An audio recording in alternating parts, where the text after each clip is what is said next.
What you're about to experience is one man's quest to see beyond the tumultuous period we're in and to envision what lies just beyond our grasp, yet well within our reach. Welcome to Larry Rifkin's America Trends, where the future has arrived, and it's just in time.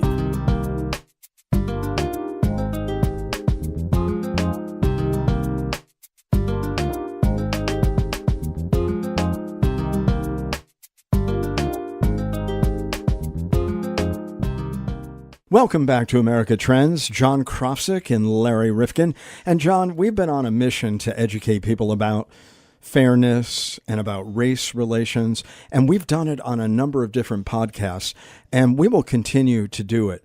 Because for those who think that American history has settled this issue in terms of fairness to African Americans and others, I beg to differ. And only because when you look at our history, it took us 100 years from the Civil War to get to a Civil Rights Act. And so to think that the period after the Civil War, okay, it's all done, we have freed the slaves and everything's better now, or to think that in the last 50 years, everything that happened the preceding 300 years, let's just wipe that off the books and forget about it. It's not possible. Well, I also think as we learned in another podcast, how the government was complicit in making white-only neighborhoods and forcing blacks into city, basically slums. I mean, so they directed it that way, which, really shocked me. Now, there is some dispute, as we found among scholars, about the role that the federal government played in all of this, but there's no denying that the federal government and state governments and local governments haven't done enough to encourage integrated communities, because to me, that solves a lot of problems. When you live next door, you begin to understand each other, fraternize. I mean, I hate that question that I still see on certain surveys. Do you have any friends of another color? And then people sit there scratching their head saying, honestly, I only have one, or I don't have any. Right. And that's unfortunate. It really is. Yeah, well, it is sad in this day and age to think about it, but we are still very much isolated. Absolutely. And we live in the Northeast, and we like to think of ourselves as progressive, but in fact, we're anything but. And you're going to learn something about that, all of you, on this podcast. And the book that we are focusing on today is called Moving Toward Integration, The Past and the Future of Fair Housing. And John, that suggests if we're moving toward it, we're not there. Well, I think obviously we're not there, but if we're moving toward it, that's at least a good direction. But to there be are going. some communities, as we learned, that are moving toward it with more pace, more determination. Yes. Others who are languishing and are laggards. And we live in a community where, frankly, I still see an awful lot of segregation. So we try to paper that over. Well, we have bad school results because we have all the poor kids, and many of whom are minorities in the cities, and whoever could have fled to the suburbs in our state has done that. And so we're left again with a very segregated situation, and busing or whatever we might do, some of these programs where you bus kids into the urban areas, these are all kind of false attempts to do what we should be doing, which is integrating housing, and then we don't have to do these other things. Well, yeah, I think so. What might cure this is if we regionalize in our area. That may be at least a start in the right direction, but we'll see if there's a lot of talk, but we'll see what the politicians do. Well, we're also going to talk about what the 1968 Fair Housing Act did. We'll talk about public housing, a whole range of issues that we are going to delve into with Richard H. Sander. And again, he and some colleagues have put forward this book called Moving Toward Integration. And you'll hear much more about it in this very interesting look at housing patterns and the impact that it has on the entire society. Right now on America Trends. Joining us on America Trends is Richard Sander. He's an economist and professor of law at the University of California, Los Angeles School of Law, and he has co-authored a book called Moving Toward Integration, the past and the future of fair housing. And just to start our conversation, we did another podcast with Richard Rothstein talking about making certain that we could desegregate our housing in this country. And we were shocked to find out that the federal government was complicit in a lot of the segregation that we see still to this day in housing across America. Yes, well, I disagree with Mr. Rothstein on many of his findings. I think his book is very important in highlighting housing segregation as a problem. It's too often been overlooked when we talk about different social problems in the U.S. But Rothstein, I think, engages too much in conspiracy theory. His book really implies that segregation existed because of concerted government actions. And we look much more carefully at the historical record than he does in his book and really don't find a lot of support for that argument. One has to distinguish, I think, between proactive efforts to create ghettos and how federal programs adapt to the existence of ghettos. So we don't see much effort by the federal government in particular to create ghettos. I don't think you can point to any large ghetto in the United States that was established through federal efforts. But once they existed in the 1920s and 30s, as federal programs came into existence, the administrators of those programs and the presidents who ran the administrations, I think, tended to view segregation as an accomplished fact, that they either had to choose not to do any assisted housing program at all or to do it within a segregated regime. So it's, in some ways a subtle distinction, but I think an important one. But what about the federal government underwriting various forms of loans that brought people out to the suburbs and excluding blacks in various covenants? Do you believe that really does reflect the truth? Well, so restrictive covenants were created when the Supreme Court took cities out of the business of segregation. In the 1910s, there were a number of cities in the South that created racial zoning laws. And the U.S. Supreme Court declared in 1917 that those were unconstitutional. So then private owners started forming residential associations to essentially collectively agree that none of the signers would sell to African Americans. And courts enforced those, but they were driven by private action. And when the Supreme Court finally squarely addressed the issue in 1948, they ruled that restrictive covenant enforcement by courts was also unconstitutional. The government acted in remarkably principled ways, considering how much racial conflict there was in the U.S. at the time. The suburban issue, Rothstein sort of implies that blacks were completely excluded from these programs, and again, that's a great overstatement. Early federal agency called the Homeowners Loan Corporation was established in the early 1930s to help distressed properties that were going through foreclosure. And Rothstein implies that blacks could not participate at all.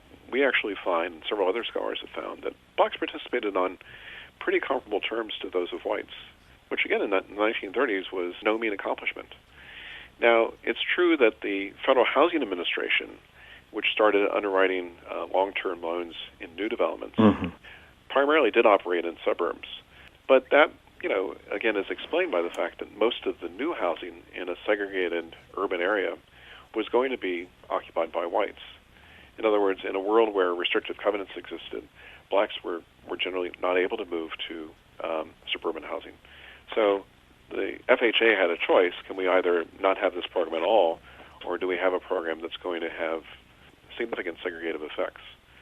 So I think that, the story is complex. The federal government accommodated segregation in many ways.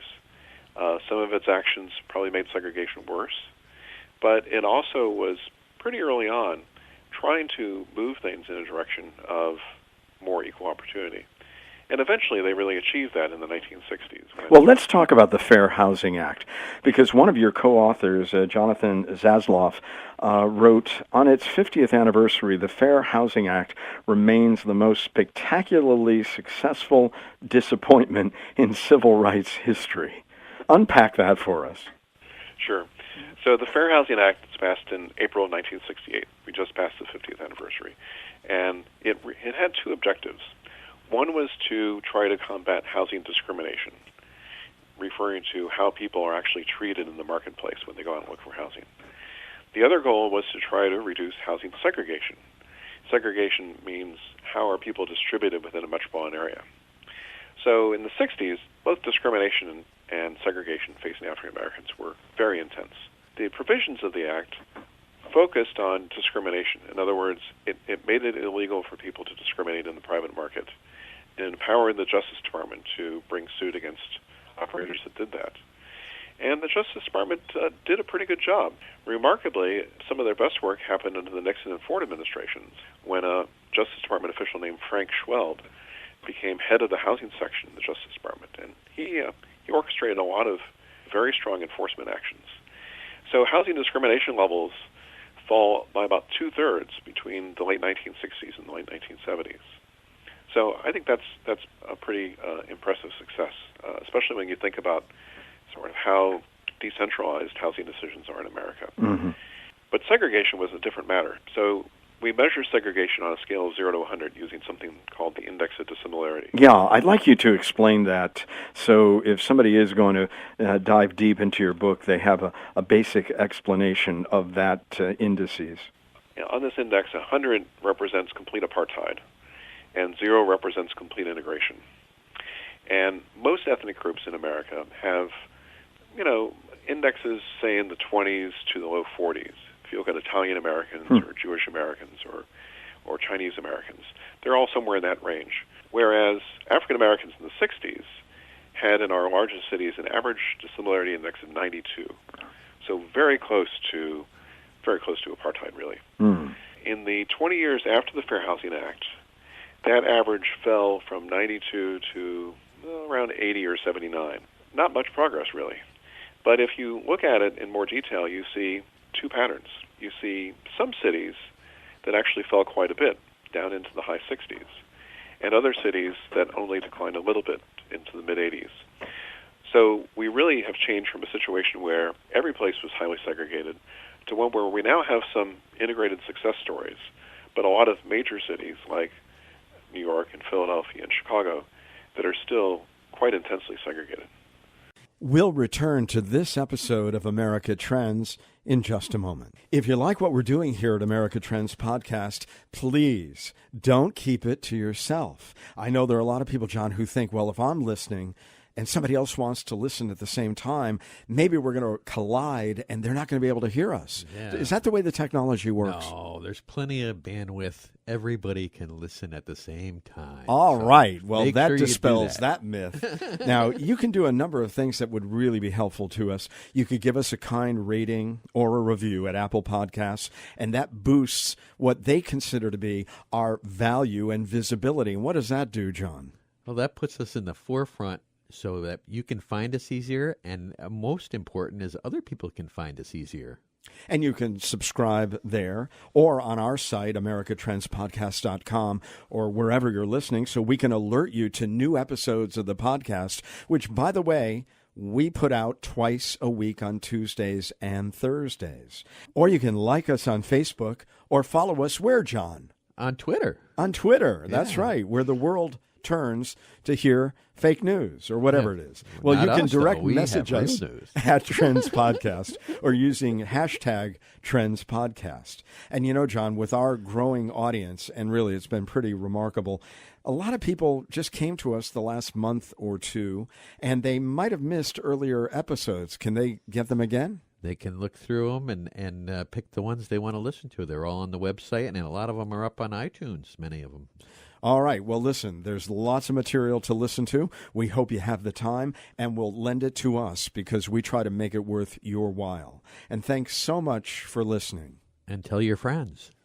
We now return to this episode of America Trends. When we look at different sectors of the country, I know we are, here in the Northeast, and we still see just an awful lot of segregation in terms of our small inner cities, particularly in the state of Connecticut, where we are now podcasting from. It's really so dramatic.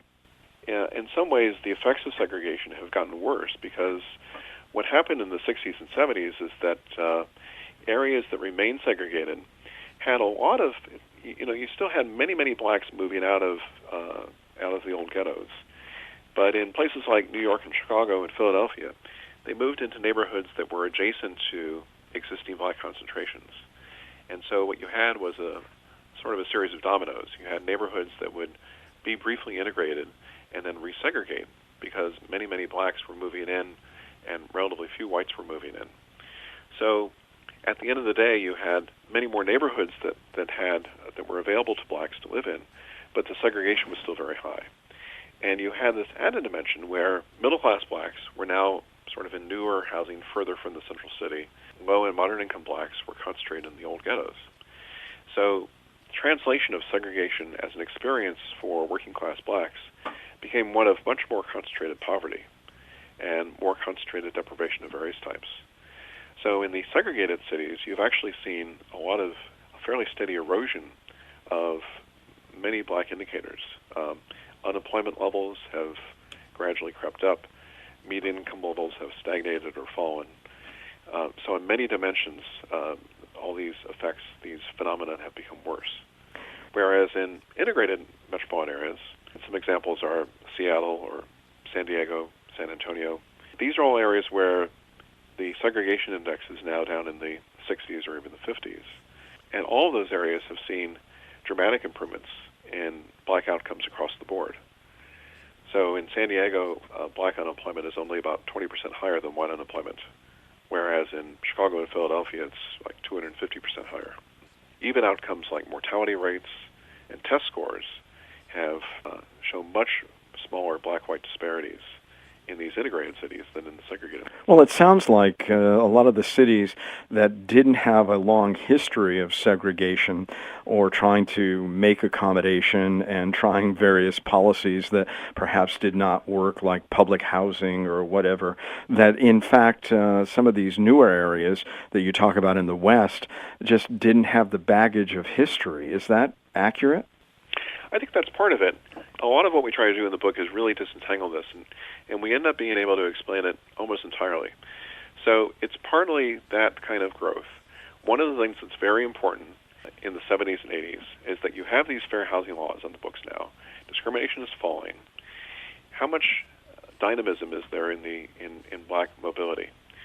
In places like San Diego or Seattle, population is increasing rapidly. Their economies are booming during those decades.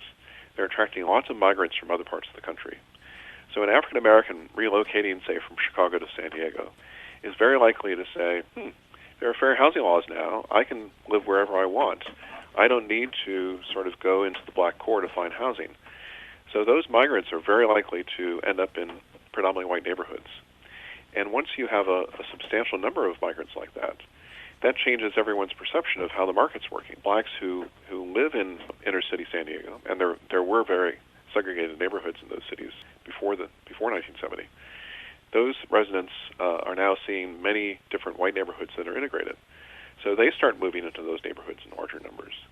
But those neighborhoods are sufficiently dispersed that you don't get any resegregation there like you do in the old segregated cities. So this dynamism, the population growth that happened in the West, was clearly very important. But interestingly, the South experienced much more integration than the North did. And that sort of goes against this idea, right? Because they had the biggest burden of history. What's going on there is that the southern cities start benefiting from reverse migration from the North, exactly when fair housing laws start coming into play. So in the 70s and 80s, Chicago is basically getting no new black migrants, but Atlanta and Nashville and Tallahassee are getting lots of new black migrants.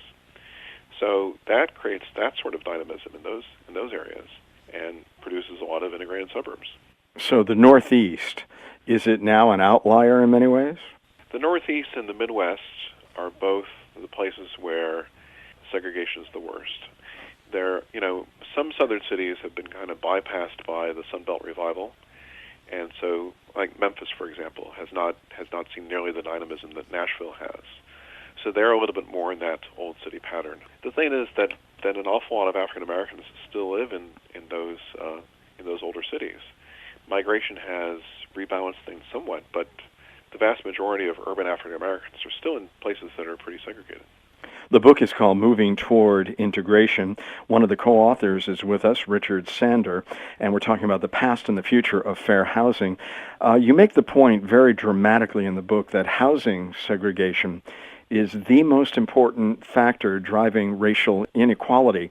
Now, I know that there are a number of people who've said, well, the civil rights issue of the 21st century is education and greater opportunities and equity and the like. But isn't that tied directly to housing? Yeah, very much so. And I think that's been a big challenge for contemporary civil rights. You know, we have a lot of focus in the nation, especially I think in the last 3 or 4 years, on the issue of racial inequality. But many of the solutions, much of the discussion sort of focuses on very specific things like police behavior or outcomes in inner city schools and things like that. So in the book we're trying to say, is there some underlying thing that drives these other factors much more than the reverse? And we really do find that housing segregation is that thing. So to take education as an example, we invested a lot of political capital and effort in the 60s and 70s in trying to desegregate public schools, and also put a lot more federal money into the schools. And that was a success in some ways. I mean, there were improvements in test scores, and many southern cities had much more integrated schools afterwards. But because housing remained segregated, even in places where you had school busing, the schools gradually reverted back to very segregated patterns. So in the 21st century, we still have, educational gaps and problems just about as severe as they were in the 1970s. Whereas in these cities that have actually achieved housing integration, like San Diego, for example, you have integrated schools that follow as a matter of course. In other words, since people tend to go to neighborhood schools, if the housing's integrated, then the schools will be. And if the housing is integrated, we also find school integration is a lot more meaningful. In other words, students are actually really forming friendships across racial lines. They're less likely to sort of be stratified into high-achieving and low-achieving classes. The individual classes are more integrated. And what we most encouragingly see is that black test scores really start going up very sharply in those schools that that are in integrated neighborhoods. So the ultimate goal here, I think, in terms of education reform, is to raise educational performance and close racial gaps. And housing integration seems to be the path to do that. What are the creative approaches that are now being taken in cities, states, and even at the federal level to take your research and research that others have done and really apply it, recognizing that some of these efforts to make certain that educational attainment is going to be greater among minority groups has really, as you say, run into a dead end because it's not real, it's manufactured. This is so much more real. Yeah, and it's going to be an interesting challenge to see how fair housing policy evolves. I mean, the late Obama administration had as one of its important achievements a recognition that a direct focus on integration should be part of what cities are doing when they receive federal aid. That mandate has been under pretty steady assault from Ben Carson under the Trump administration, and it's currently in court to see how far these regulations can be rolled back.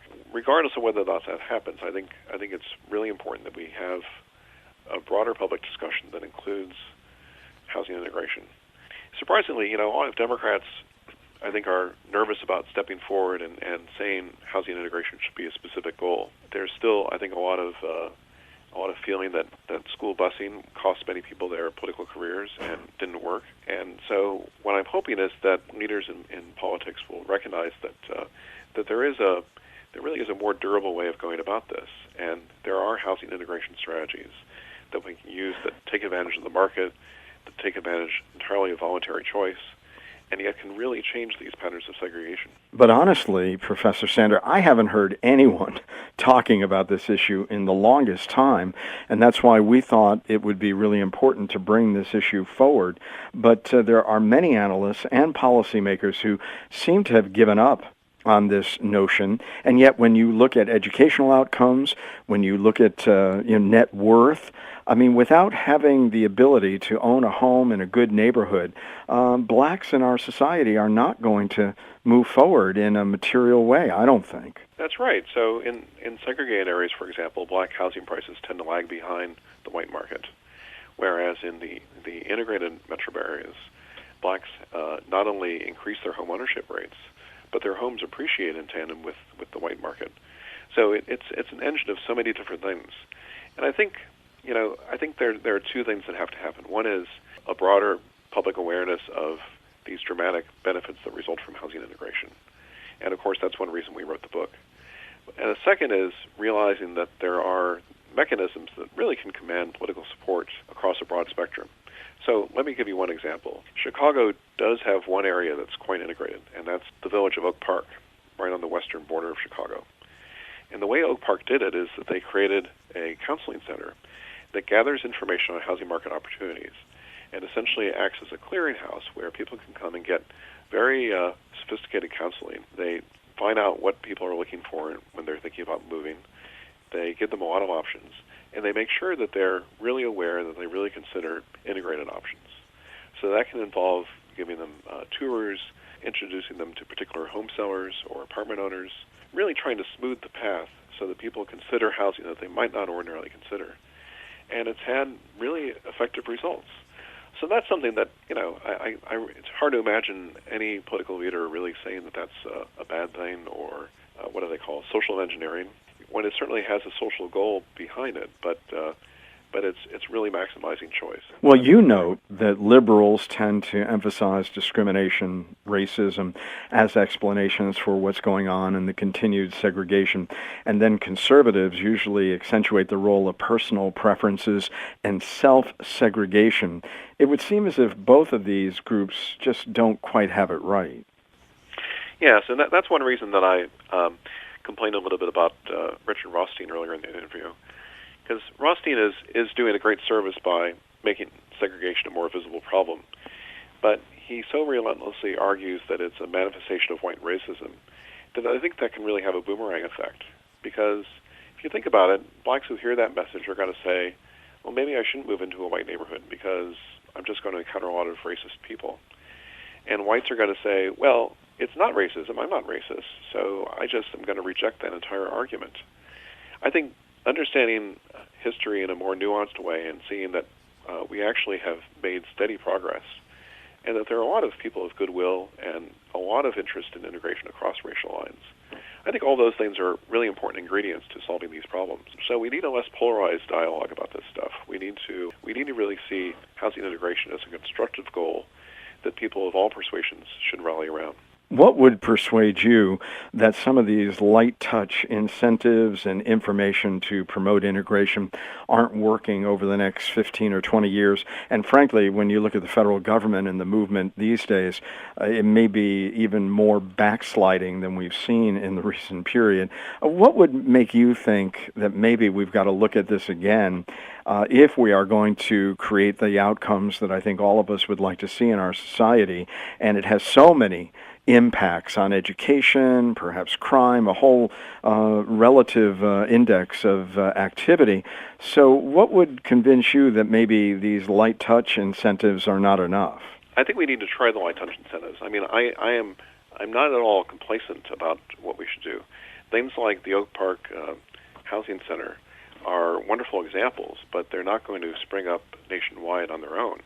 We really have to make this an important national goal. One thing that I think we ought to do is something called Race to the Top, where we have a national competition and invite metropolitan areas to form integration councils and develop plans for integrating their areas, and then provide funding for those that go furthest in articulating what they can do, and provide significant funding. Although I think on the whole, these integration strategies are really, really cheap compared to many social initiatives, and provide accountability by measuring how segregation falls over time.